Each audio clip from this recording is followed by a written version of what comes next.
और उसके बाद खबरें विस्तार से। बरेली में हुए बवाल पर 2 एफआईआर दर्ज, 50 से 60 अज्ञात लोगों के खिलाफ एफआईआर दर्ज। हजारों की भीड़ ने किया पथराव, मारपीट, तोड़फोड़। आगजनी से भी बरेली में की गई कोशिश। आगजनी की भी बरेली में की गई कोशिश। पुलिस ने उपद्रवियों पर मुकदमा किया दर्ज। तौकीर रजा के भड़काऊ बयान के बाद माहौल खराब। तौकीर रजा के भड़काऊ बयान के बाद माहौल खराब। सीसीटीवी वीडियो से की जा रही है आरोपियों की पहचान। सीसीटीवी फुटेज और वीडियो से की जा रही है आरोपियों की पहचान। Rahul Bhati, SP city Bareilly. 50 से 60 अज्ञात लोगों के खिलाफ एफआईआर दर्ज।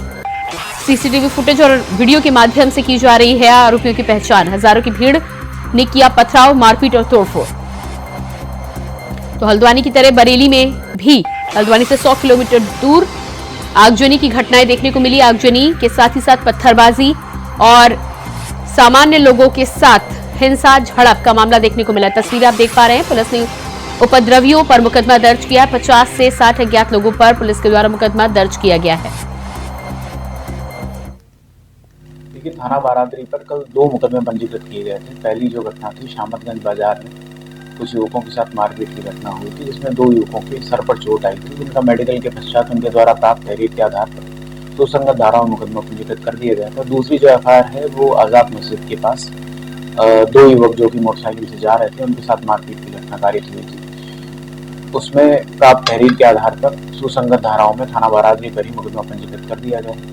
दोनों जो अलग अलग एफआईआर हैं, इन दोनों में कुल मिलाकर लगभग 60 से 70 लोग हैं। और इनको जो हमारा ड्रोन वहाँ पर उड़ रहा था उसके माध्यम से और सीसीटीवी और जो नगर निगम के कैमरे हैं उनके माध्यम से उनका चिन्हांकन किया जा रहा है और चिन्हांकन के पश्चात उनके विरुद्ध विधिक कार्रवाई की जाएगी। देखिए, थाना बारादरी पर कल 2 मुकदमे पंजीकृत किए। तो हल्द्वानी की तरह बरेली में भी कल बवाल की घटना देखने को मिली। इस पूरे बवाल में तस्वीरें आप देख पा रहे हैं किस तरह से पुलिस ने कड़ी मशक्कत के बाद स्थिति पर काबू पाया है। 50 से 60 अज्ञात लोगों के खिलाफ एफआईआर दर्ज हुई है। बताया जा रहा है कि जेल भरो आंदोलन के तहत जा रहे लोगों ने अचानक सड़क पर जाने वाले राहगीरों पर हमला कर दिया। पत्थर के माध्यम से, आगजनी के माध्यम से और तोड़फोड़ कर लोगों को, सड़क पर जाने वाले राहगीरों को भारी संख्या में परेशान किया गया। इस पूरी योजना को लेकर, इसके पीछे किसकी साजिश है, इसको लेकर अभी तक कोई जानकारी पुख्ता तौर पर नहीं मिल पा रही है। लेकिन जानकारी यह भी है कि तौकीर रजा के भड़काऊ बयान के बाद इस तरह की घटना, हिंसक घटना देखने को मिली है। तो एक तरफ हल्द्वानी में हिंसक घटना, दूसरी तरफ हल्द्वानी से 100 किलोमीटर दूर बरेली में, उत्तर प्रदेश में भी इस तरह की घटना देखने को मिली है। ऐसे में ये साफ है कि सोची समझी रणनीति के तहत इस तरह की घटनाओं को अलग अलग जगहों पर अंजाम दिया जा रहा है। बुलेटिन में फिलहाल रुकते हैं एक छोटे से ब्रेक के लिए, फौरन वापस लौटते हैं। ब्रेक के बाद बात करेंगे अगली खबर की। लखनऊ से खबर सामने आ रही है। बीजेपी आरएलडी के गठबंधन का ऐलान संभव, 12 फरवरी को हो सकता है गठबंधन का ऐलान। चौधरी अजीत सिंह की जयंती पर ऐलान संभव। छपरौली से हो सकता है गठबंधन का ऐलान। 12 फरवरी को हो सकता है गठबंधन का ऐलान। चौधरी अजीत सिंह की जयंती पर ऐलान संभव। लखनऊ से इस वक्त अहम जानकारी, 12 फरवरी को हो सकता है गठबंधन का ऐलान। बीजेपी और आरएलडी को लेकर अभी तक माना जा रहा था कि फॉर्मूला सेट हो चुका है, बातचीत हो चुकी है। 2+1 के फॉर्मूले पर बातचीत हो रही है। लोकसभा और राज्यसभा में सीटों के साथ ही साथ यूपी मंत्रिमंडल में जगह मिलने की भी जानकारी निकलकर सामने आ रही है। ऐसे में चौधरी चरण सिंह को, पूर्व प्रधानमंत्री चौधरी चरण सिंह को भारत रत्न के ऐलान के बाद यह माना जा रहा है कि कहीं ना कहीं गठबंधन की बात पूरी तरह से फाइनल हो चुकी है। 12 फरवरी को इस पर ऐलान संभव है।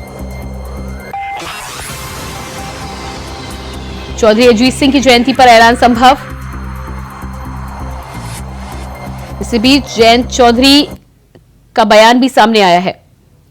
साफ तौर पर उनका कहना है कि भारत रत्न के ऐलान के बाद बीजेपी ने दिल जीत लिया।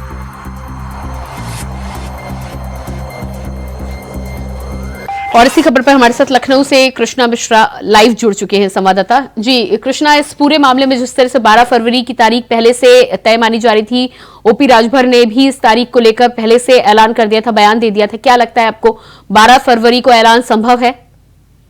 देखिए प्रियंका, मैं आपको बताना चाहूंगा कि जिस तरीके से भारतीय जनता पार्टी और आरएलडी लगातार एक दूसरे के संपर्क में थे और भारतीय जनता पार्टी और आरएलडी की जो बातचीत है वो अंतिम चरण में चल रही है, आरएलडी ने जो भारतीय जनता पार्टी के सामने अपनी बात रखी थी कि उसे लोकसभा में 2 सीटें और राज्यसभा की 1 सीट और उत्तर प्रदेश में विधान परिषद की 1 सीट के लिए जो है भारतीय जनता पार्टी के सामने आरएलडी के जयंत चौधरी ने अपनी बात रखी थी, तो उस पर लगभग सहमति जो है भारतीय जनता पार्टी की तरफ से बनती हुई दिखाई दे रही है। वहीं पर उत्तर प्रदेश के मुख्यमंत्री योगी आदित्यनाथ की बात करें तो उत्तर प्रदेश के मुख्यमंत्री योगी आदित्यनाथ ने साफ कर दिया है जिस तरीके से केंद्र सरकार ने चौधरी चरण सिंह को भारत रत्न देने का ऐलान किया है। उसके बाद उत्तर प्रदेश के मुख्यमंत्री योगी आदित्यनाथ ने भी कहा है कि चौधरी चरण सिंह किसानों के मसीहा और चौधरी चरण सिंह जैसे नेता को भारत रत्न से जरूर सम्मानित किया जाना चाहिए।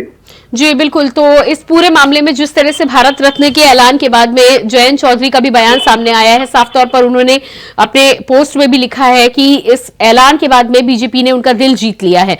तो अब पूरी तरह से ये माना जा रहा है कि बातचीत पूरी फाइनल हो चुकी है, सिर्फ ऐलान की देरी है।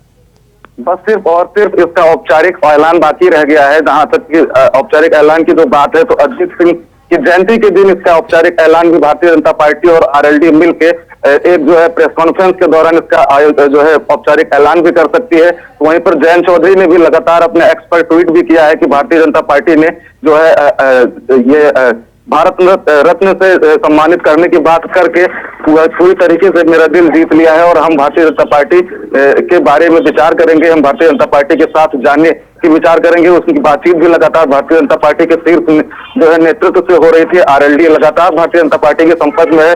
तो वहीं पर आरएलडी का जो आरएलडी अभी तक जो हिस्सा आरएलडी वो इंडिया गठबंधन का हिस्सा है। तो आरएलडी के जाने से इंडिया गठबंधन को भी बहुत बड़ा झटका लगने वाला है। अगर हम बात करें तो समाजवादी पार्टी पूरी तरीके से पश्चिमी उत्तर प्रदेश में आरएलडी के ऊपर काफी उम्मीद थी। उसने पूरी तैयारी कर रखी थी कि पश्चिमी उत्तर प्रदेश में आरएलडी की तरफ से उसे बहुत मदद मिलेगी। लेकिन जब अब आरएलडी और भारतीय जनता पार्टी एक साथ आ रहे हैं तो समाजवादी पार्टी के लिए भी बहुत बड़ा झटका ये साबित हो रहा है। जी बिल्कुल कृष्णा। इसके अलावा लखनऊ में यदि कार्यालयों को देखा जाए तो बीजेपी और आरएलडी के कार्यालय अगल बगल हैं, पड़ोस में कार्यालय हैं। क्या कुछ हलचल आपको वहां पर दिखाई दे रही है? कार्यकर्ताओं में किस तरह का उत्साह दिख रहा है? कहूंगा कि भारतीय जनता पार्टी और आरएलडी के कार्यालय में सिर्फ और सिर्फ भारतीय जनता पार्टी के नेता आशुतोष टंडन का घर है और दोनों घरों की दीवारें एक लगी हुई हैं। दोनों कार्यालयों में लगातार हलचल बढ़ती हुई दिखाई दे रही है। भारतीय जनता पार्टी में हमेशा हलचल के माहौल रहता है, लेकिन आरएलडी की अगर बात करें तो आरएलडी के कार्यालय में कल जिस तरीके से हलचल देखा गया, लोगों ने एक दूसरे से जो गले मिला, एक दूसरे को मिठाइयां खिलाई जब भारतीय जनता पार्टी ने जो है घोषणा की कि भारत के पूर्व प्रधानमंत्री चौधरी चरण सिंह को भारत रत्न से सम्मानित किया जाएगा, तो वहीं पर आरएलडी कार्यालय में भी बहुत हलचल देखने को मिली है। जी बिल्कुल। तो अब इस पूरे मामले में जिस तरह से 12 फरवरी की तिथि का इंतजार किया जा रहा है, चौधरी अजीत सिंह का जन्मदिन उस दिन बताया जा रहा है, क्या विशेष तैयारियां भी कार्यालय पर हो रही हैं? कुछ जानकारी आपको सूत्रों के हवाले से मिल रही है? जी देखिए, चौधरी अजीत सिंह का उस दिन जन्मदिन भी है और चौधरी अजीत सिंह के जन्मदिन को लेकर आरएलडी का जो कार्यालय है वो लगातार वहां पे साफ सफाई भी की जा रही है, पूरी तैयारियां भी की जा रही है और पूरी तरीके से आरएलडी तैयार है कि जब भारतीय जनता पार्टी और आरएलडी के गठबंधन की घोषणा हो तो पूरी दोनों पार्टियां हैं वो आपस में मिलकर और सहमति के साथ 2024 के लोकसभा चुनाव में उत्तर प्रदेश की जनता के बीच में जाएं। जी कृष्णा, इसके अलावा 2+1 लोकसभा और राज्यसभा के फॉर्मूले के साथ ही साथ यूपी मंत्रिमंडल में जो जगह की बातें आ रही हैं उसको लेकर कुछ चर्चाएं हैं क्या लखनऊ में? जी, जयंत चौधरी ने साफ कर दिया है कि उनको विधान परिषद की 1 सीट चाहिए क्योंकि उत्तर प्रदेश में जल्द ही जो है योगी मंत्रिमंडल भी विस्तार करने वाले हैं। तो उस मंत्रिमंडल के विस्तार में जो आरएलडी के जो नेता होंगे, जो आरएलडी के विधान परिषद के जो सदस्य होंगे, उनको योगी अपने कैबिनेट का हिस्सा भी बना सकते हैं। जी बिल्कुल। इस तमाम जानकारी के लिए बहुत शुक्रिया आपका। और इसके बाद अगली खबर प्रयागराज से है, जहां प्रधानमंत्री नरेंद्र मोदी की जाति को लेकर कांग्रेस नेता राहुल गांधी के द्वारा दिए गए बयान पर बीजेपी नेताओं में भारी आक्रोश देखने को मिल रहा है। बता दें कि प्रयागराज के बीजेपी पिछड़ा वर्ग के नेताओं ने कांग्रेस नेता राहुल गांधी का पुतला फूंका है। इस दौरान राहुल गांधी के खिलाफ जमकर नारेबाजी की गई। पुतला फूंकने वाले बीजेपी नेताओं ने कहा है कि राहुल गांधी को अपने बयान पर माफी मांगनी चाहिए। उन्होंने प्रधानमंत्री नरेंद्र मोदी की जाति को लेकर जो बयानबाजी की है वो पिछड़े वर्ग के साथ ही देश के प्रधानमंत्री का भी अपमान है।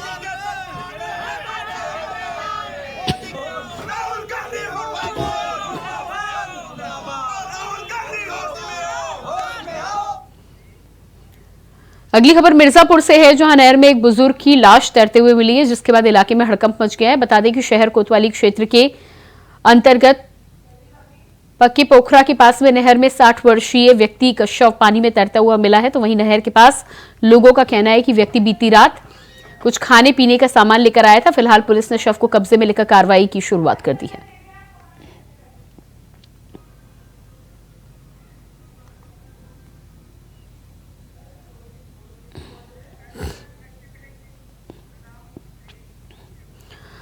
महोबा के पनवाड़ी कस्बे में बीती 25 जनवरी की शाम सराफा व्यवसायी के साथ हुई लूट और हत्या के मामले में शुक्रवार को पुलिस और बदमाशों के बीच मुठभेड़ हुई, जिसमें 2 बदमाश गोली लगने से घायल हो गए हैं, जिसके बाद पुलिस ने कार्रवाई करते हुए 3 बदमाशों को धर दबोचा है। फिलहाल रिपोर्ट दर्ज कर पुलिस ने आगे की कार्रवाई की शुरुआत कर दी है।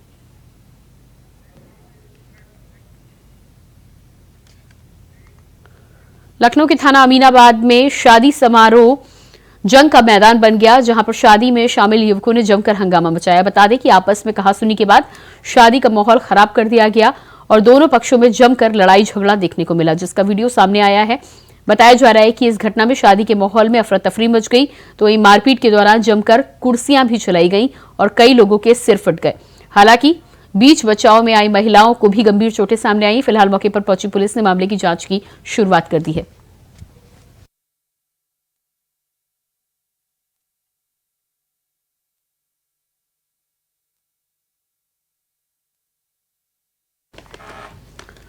कन्नौज के इंदरगढ़ थाना क्षेत्र में तेज रफ्तार का कहर देखने को मिला। बता दें कि तेज रफ्तार ट्रक की टक्कर से बाइक सवार 2 लोगों की मौके पर मौत हो गई, तो वहीं हादसे के बाद ट्रक चालक गाड़ी को लेकर मौके से फरार हो गया। बता दें कि दोनों बाइक सवार भागवत के भंडारे में गए थे, जहां पर आपस में जाते समय बाइक हादसे का शिकार हो गई।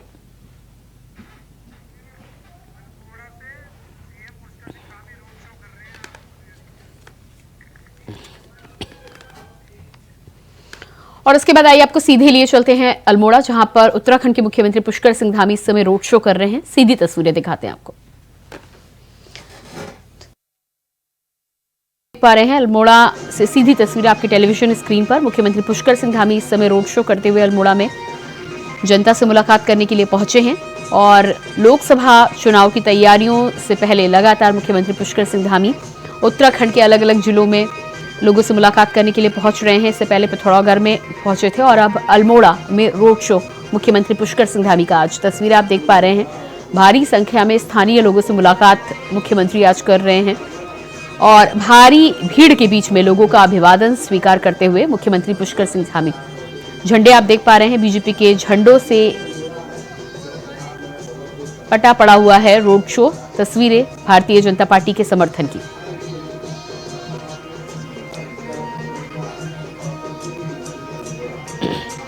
तो आपकी टेलीविजन स्क्रीन पर सीधी तस्वीरें अल्मोड़ा से मुख्यमंत्री पुष्कर सिंह धामी के रोड शो की।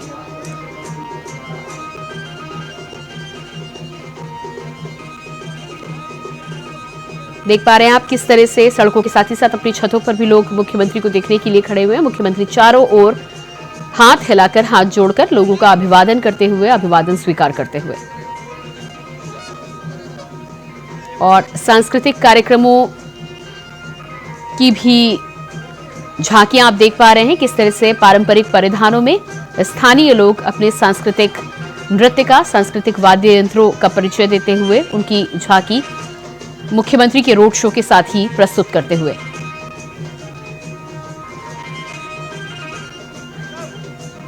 तो ये तस्वीरें आप देख पा रहे हैं, भारी भीड़ मुख्यमंत्री के रोड शो में देखने को मिल रही है। अल्मोड़ा में लोगों से मुलाकात करने रोड शो के माध्यम से उनके बीच पहुंचे हैं मुख्यमंत्री।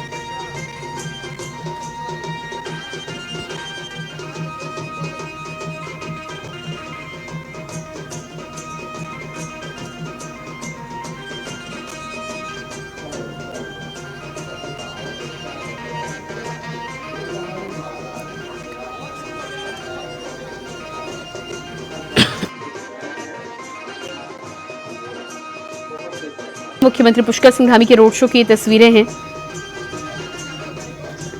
लोकसभा चुनाव से पहले उत्तराखंड की 5 सीटों के लिए भारतीय जनता पार्टी की कवायद लगातार जारी है। बीजेपी के कब्जे में 5 सीटें हैं, लेकिन उसके बावजूद भी भारतीय जनता पार्टी जिस तरह से हमेशा चुनावी मोड में रहती है, ऐसे में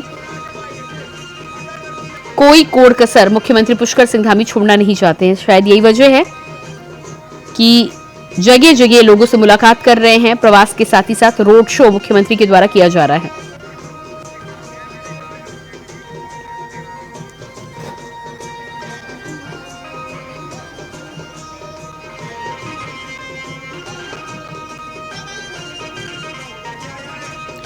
तस्वीरें आप देख पा रहे हैं, मुख्यमंत्री पुष्कर सिंह धामी के रोड शो की ये तस्वीरें आपकी टेलीविजन स्क्रीन पर।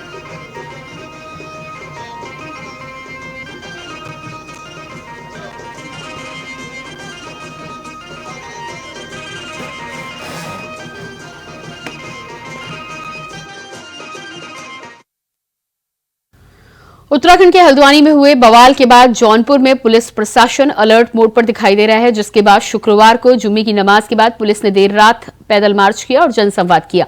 साथ ही धर्मगुरुओं से संवाद कर शांति बनाए रखने की अपील की गई है। शहर में आम जन से भी वार्ता की गई, तो वहीं पुलिस के अधिकारियों ने जानकारी देते हुए कहा है कि शांति व्यवस्था बनाए रखने और कहीं कोई अफवाह फैलाए तो तत्काल पुलिस को सूचना दी जाए। साथ ही पुलिस के द्वारा सख्त कार्रवाई करने के निर्देश भी दिए गए।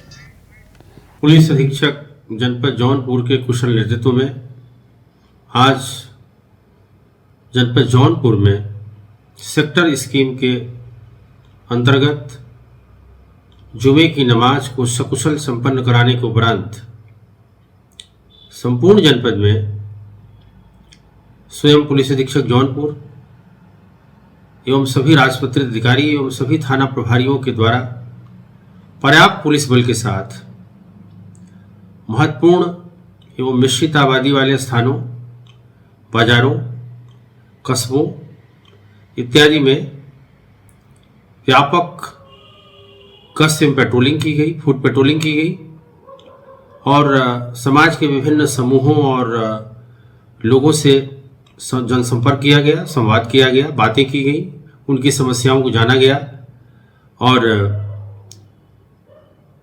उनके अंदर विश्वास एवं सुरक्षा की भावना को मजबूत किया गया और अपील की गई कि प्रत्येक दशा में पुलिस, जनपद पुलिस उनके सहयोग और सुरक्षा के लिए उनके साथ है। और इसी के साथ फिलहाल इस बुलेटिन में इतना ही। खबरों का सिलसिला जारी रहेगा। नमस्कार।